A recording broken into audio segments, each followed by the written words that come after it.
few weeks ago, I was on a stage, and in front of one of the world leaders, by the way, giving a speech, or was supposed to give a speech.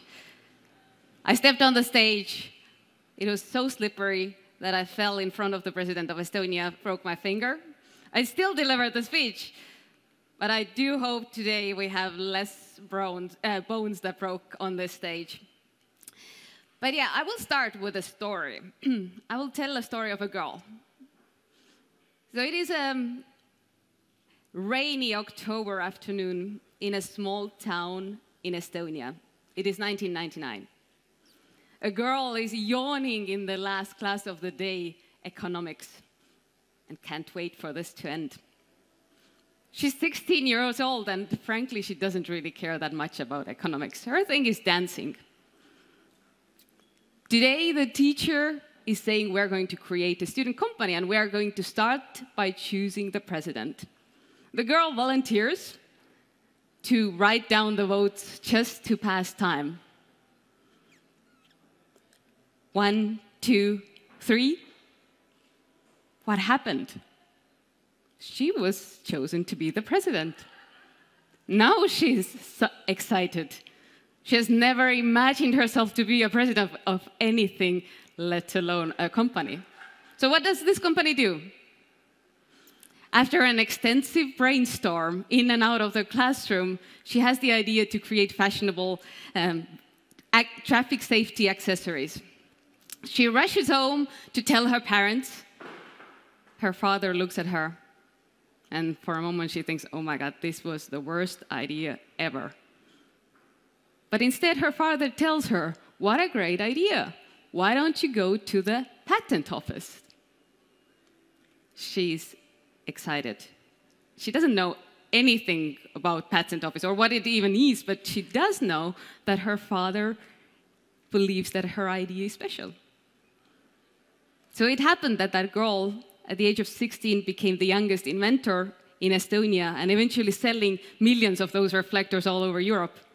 And yes, that is my story, or how my story started. At the age of 19, I was standing in front of the European Parliament on behalf of European entrepreneurs. At the age of 23, I became the CEO of MTV Estonia, the youngest CEO of MTV in the world, and launched 6 other channels in the upcoming years across the Baltic states, including National Geographic Channel. I've thought a lot what changed on that day. And it's very simple. My father could have told me, forget about stupid ideas, go and study. Do you see any female inventors around? Instead, his encouragement changed the course of my life. And even though this is my story, I think this has a very strong correlation with the story of the millennials. On that day, I realized that I don't need a PhD or a fancy background to make a difference in the world. And in many ways, this generation, the millennials, who has been often criticized to be flaky or not knowing what they want, I would challenge that and say, is a generation with a bold generation who actually has the courage to really think where they invest their time. And they invest in the things that make a difference in the world. And millennials will be 3/4 of the total global workforce by 2025. And I would tell another story. Just a few months ago, one talent reached out to us, my company JobBatical. We get a lot of inbound people asking whether we could hire them. But this guy really stood out.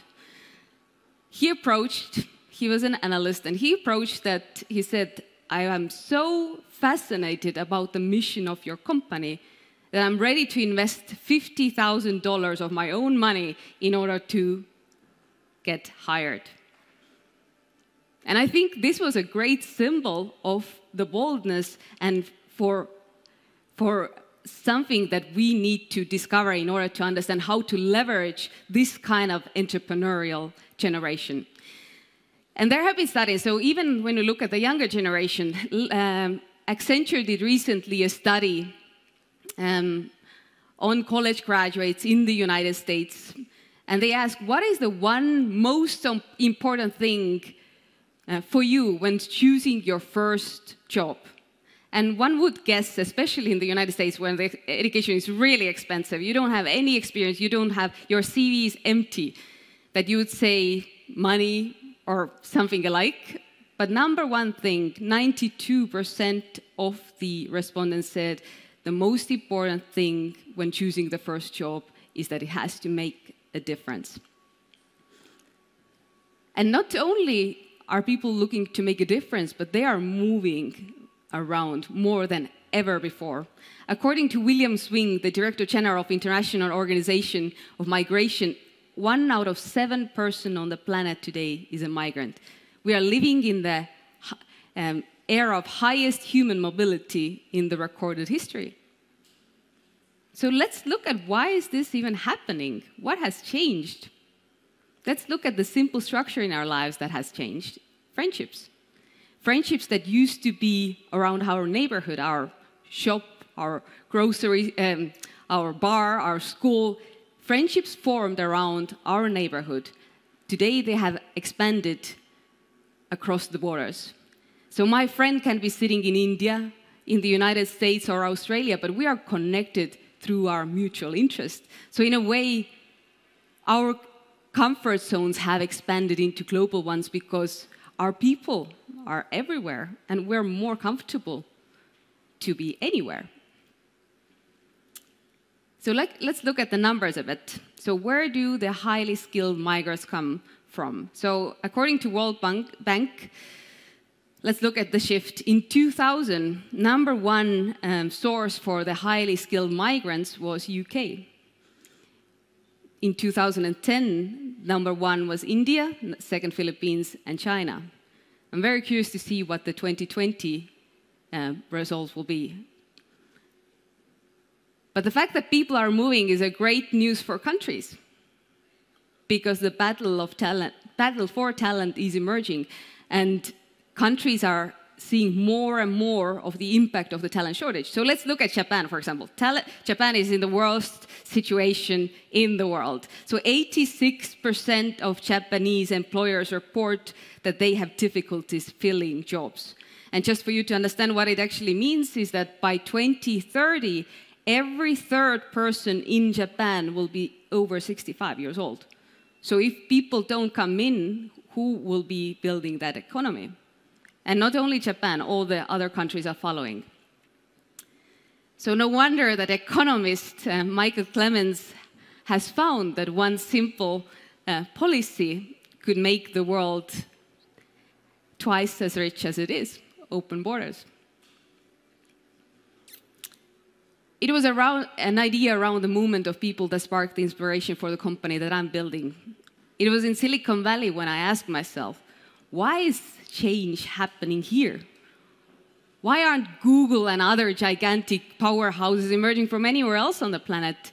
And I realized the answer was knowledgeable people who are drawn to this location. So I asked myself, coming from a tiny country, what if we take a person with knowledge and expertise to a place lacking that knowledge and expertise? Wouldn't that be a start of an actual change? Even Google was built by human beings, so potentially moving around knowledgeable people could help us emerge Silicon Valleys from anywhere in the world. So 3 years ago, I started to work on that idea, and thus JobBatical, with a mission to distribute knowledge and know-how to the far-flung cities of the world, was born. Today, we are working with organizations across 49 countries and connecting talent from all over the world. And let's look at even Europe. I mean, we are sitting here, we're talking about building digital, we're talking about building teams, building companies, building digital nations. But whom are we using to actually build them? So according to European Commission, by 2020, almost 1 million IT specialists will be missing from Europe. So those are people whom we need to bring in order to build those companies and those missions. So in many ways, if you think about it, where talent moves will affect the success and the failures of economies. Which means that countries, first time, will have to start to think what is the user experience of a country. How to even, so how easy it is to get in, how easy it is to build a life, how does the healthcare work? So all of those little things that actually create the whole user experience of a country. So countries who kind of have been privileged to have this bunch of people and to manage this bunch of people, and that is the way countries are run, today have to start to expand their thinking. I have been actually envisioning that at one point we will have the Ministry of User Experience in each country in the world. I would like to be the first minister of that. But on JobBatical, we see interesting trends of people moving. And we also see how, on our platform, how some shifts are happening. So if you look on the... Oh, you don't see it much. I'm sorry about that. So I will see. So if you look on the left, you see where people are coming from, and on the right, you see where people are going. So the big orange block there, for example, is India. India being a country which is producing more engineers than, basically, if you put together United States and China, then India produces more engineers every year than those two countries combined. So a great source for tech talent, great source for talent. So also below there, you see United States, but you don't see United States on the other end because it's very hard to get there. So we see a lot of movement from the United States to Europe and Asia, where we are mainly operating, but not so much the other way around the past year. So it's interesting to see how people's aspiration to move will start to actually impact the countries. And we talk about the barriers or the user experience, then especially working with the governments who are very forward-thinking, and I must say Estonia, a tiny country, is one of them, has actually created a way to onboard anybody. So basically, it takes as little as 24 hours in Estonia to get a work permit. So basically, if I will decide to hire you and you decide you want to work for me and you are from, let's say, Brazil, Argentina, or anywhere on the planet, you could start to work tomorrow or day after that. So that's how fast basically the barrier is already gone. The question is, what are the, and we look at countries, for example, very similar trends are happening. Malaysia, very similar, Singapore, Denmark takes 14 days, Netherlands takes 14 days. So we see more and more governments actually thinking about it. So even though on one hand, especially opening the news every morning, it seems like the world has gone crazy and is going totally the other way, then working with the upfront thinking and forward-thinking governments, we see very different things happening, which is very refreshing.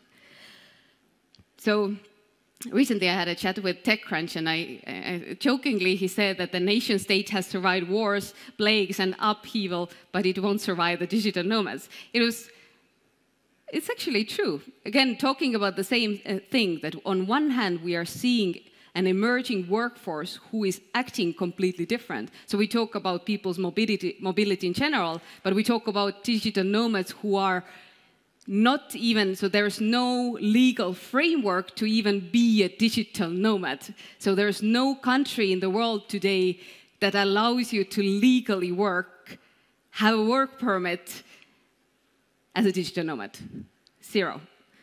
So you either enter a country with a tourist visa, or you just don't enter any country. So there's no way to actually live like a digital nomad. And this is a workforce that by 2035, it is estimated 1 billion people will be working like that.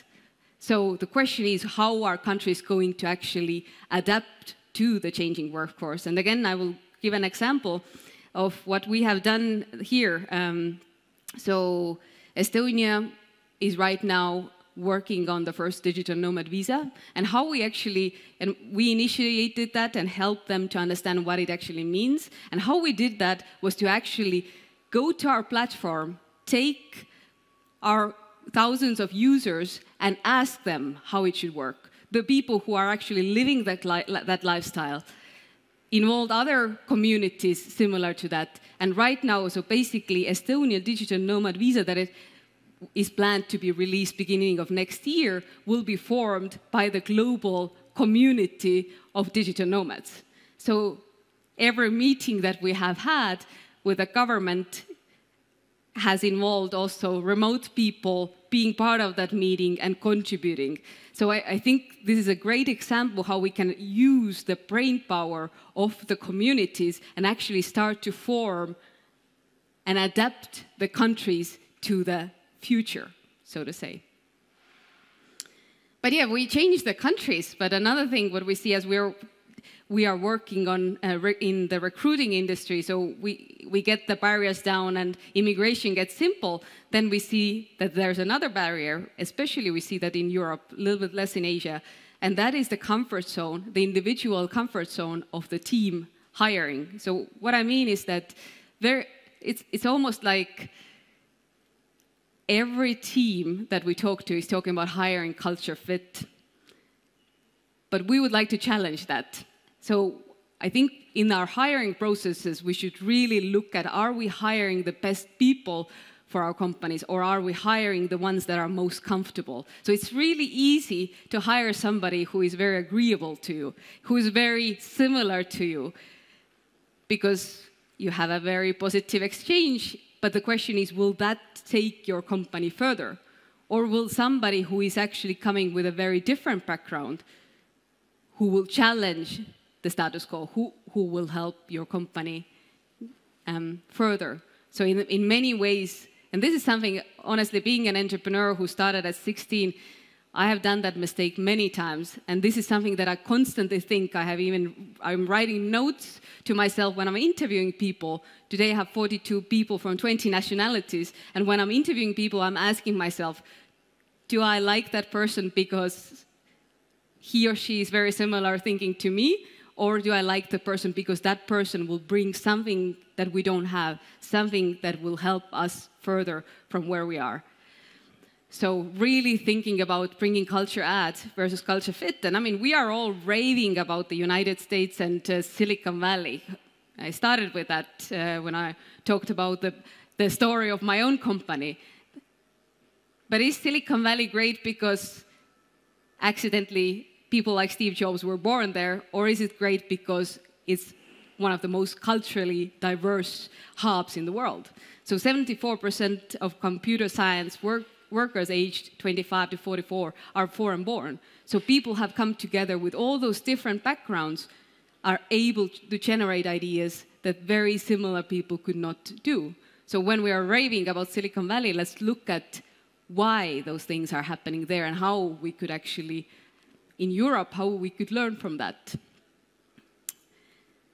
And being somebody who was born and the first decade of my life lived literally behind a very thick border because, which was called the Iron Curtain, and being in a country that was occupied by Soviet Union, this thought by astronaut Jose Hernandez really struck me, that I had to leave this world to come to the conclusion that the borders are human-made concept. So I think that's something when we are building our companies or we are building our careers to really keep in mind that very often those borders also start from our own heads and how to expand them, because it's us who are creating those borders. So I'm happy to answer any questions that you have, talk about diversity or how to build a global team. I will be around here, or if you have any questions, but basically, thank you. And I don't have any bones broken today, so I'm very happy about that as well.